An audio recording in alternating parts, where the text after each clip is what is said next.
तू नेमका आहे कोण, नेमकं काय सांगू तुझ्याविषयी. हा बा ठीक आहे, तुम्ही पंगत घेतली, चांगलं अन्नदान केलंय का 2 तास तुझ्यावरच बोलायचं.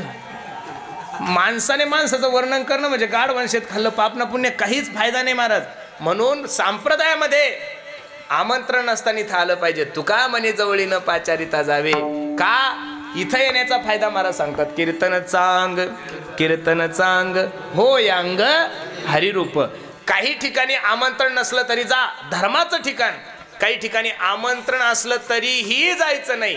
कोणी तुम्हाला फुकट धाब्यावर घेऊन जात असेल जायचं नाही. कोणी तुम्हाला फुकट दारू पाजत असेल, आता तर तुम्हाला जिल्हा परिषद लोक काहीच भेटणार नाही.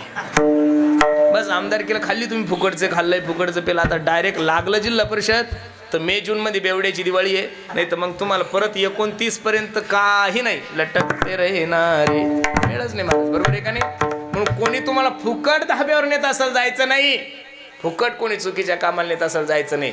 आणि काही ठिकाणी आमंत्रण असल्याशिवाय जायचं नाही. कोणाचं लग्न असेल, कोणाचा वाढदिवस असेल, कोणाचा कुंकू टिळाचा कार्यक्रम असेल, कोणाची घरभरणी असेल, आमंत्रण असलं तरी जा. बिना आमंत्रणाचं गेलं तर फजिती होती. भागवतामध्ये दक्ष प्रजापतीचा खूप मोठी कथा आलेली आहे. दक्ष प्रजापतीने यज्ञ ठेवलाय, सर्व देवतांना आव्हान केलंय, फक्त भगवान शंकराला म्हणजे स्वतःच्या जवळला आमंत्रण दिलं नाही.